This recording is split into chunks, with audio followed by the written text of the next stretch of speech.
Kindly click like and subscribe to our YouTube channel and press the notification button for more. Thank you.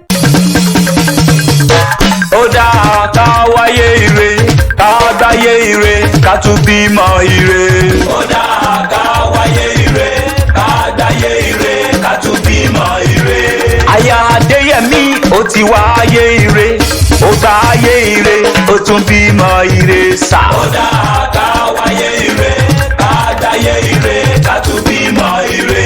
Òní Elizabeth, òní yẹ o. Aya Adéyẹmí ó ti wáyé ire. Ó dáa ká wáyé ire, ká gbáyé ire, ká tún bímọ ire. Àpáta dé o, yájó bí ẹ̀sùn òṣòdò abẹ́rẹ́gẹ́dẹ́ bí iná ikú ń bá booru. Lónìí wá olórí abiyamọ lèmi fẹ́ máa kí lónìí wá. Ọlọ́jọ́ ìbí òní sọ wípé ire gbogbo kó máa wá mi rí o. Lónìí wá lọ́dún tuntun àpèmọ́rẹ́ ní tèmi dire tèmi dayọ̀. Aya Adéyẹmí òní Elizabeth ní sọjọ́ ìbí ìyá ọ̀pọ̀ ọmọ àtàwọn ọmọ ọdún 1960 ọjọ́ kìíní oṣù kìíní January 1 nílùú Ìgókò Èkìtì lágbègbè Ìsàálú nìràwọ̀ kan láyọ̀ lókè tó kárí ayé. Ìran kẹ́kẹ́ rẹ̀ ó jọ gbogbo aráyé lójú, ariwo lálá rẹ̀ dàdóró kan. Òní Elizabeth nìràwọ̀ náà ó rẹwà ó ní láárí ó ní tẹríba ó níwà tútù bí àdàbà. Ìgbà tí àwọ̀ ń dàgbà tó relé ọkọ Mr. Gabriel ọmọ Adéyẹmí lélẹ́dùmarè ọba mi fi ta lọ́rẹ. Ó wọlé ọkọ bẹ́ẹ̀ ló ṣàbíyamọ kò sórúkọ rẹ̀ nínú ìwé àgàn. Ó ní ìyá Florence Adéyẹmí tá a mọ̀ sí Florence Ayẹni. Òun ló tún bí Samson Ọláìtàn Adéyẹmí. Òun náà níyá Francis Àyànfẹ́ Adéyẹmí. Ẹ̀yìn ìgbà ló bí Tòmítọ́pẹ́ Àyànfẹ́ Adéyẹmí. Àyànfẹ́ wá di púpọ̀ nílé rẹ̀ nílé olóríire ẹ̀dẹ́ ènìyàn. Ọlọ́jọ́ ìbí òní òun náà níyá Modúpẹ́ Ọláẹ́sà Adéyẹmí. Òní Elizabeth aya Adéyẹmí ìyàwó ẹ̀jìnà Gabriel máa wọlé máa rọra. She is a very hardworking woman. Dúdú bíi kóró sí eyín mẹ́nugún olóríire ẹ̀dẹ́ ènìyàn. Obìnrin takuntakun ló jẹ́ aláyà bí òkè. Ó bá wọn takara lóde Àkúrẹ́. Ẹni òjà kara Àyànfẹ́ lójúmọ́ ò tí ì jẹ nǹkan kan. Ó ta ìgbàdo sísun, ó tọ́ gẹ̀dẹ̀ dídín, ó ta kòkó bẹ́ẹ̀ ló tóbi. She is a mother, not just a mother. She is a friend, mentor. She is an inspiration to many lives. An amiable grandmother. Gbogbo ìdílé Àyànfẹ́ Ọláoyè àtayà àtàwọn ọmọ rẹ̀ náà ní kí n máa kí ọpọ́ òkú ọdún ọjọ́ ìbí tòní.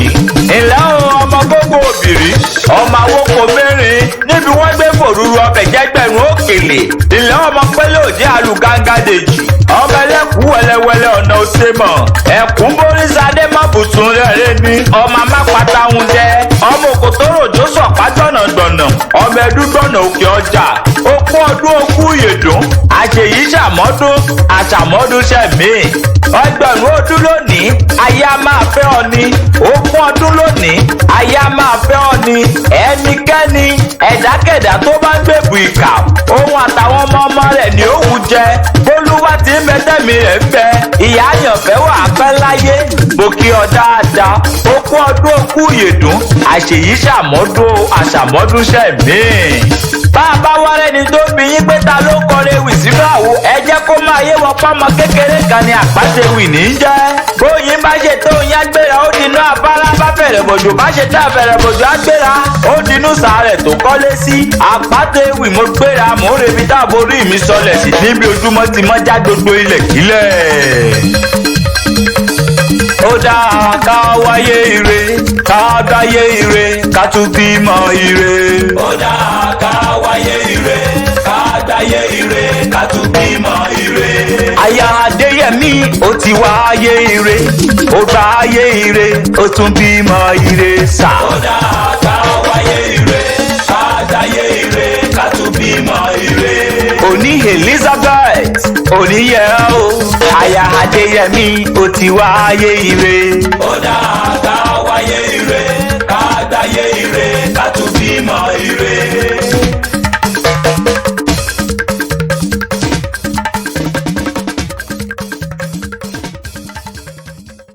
Kindly click like and subscribe to our YouTube channel and press the notification button for more. Thank you.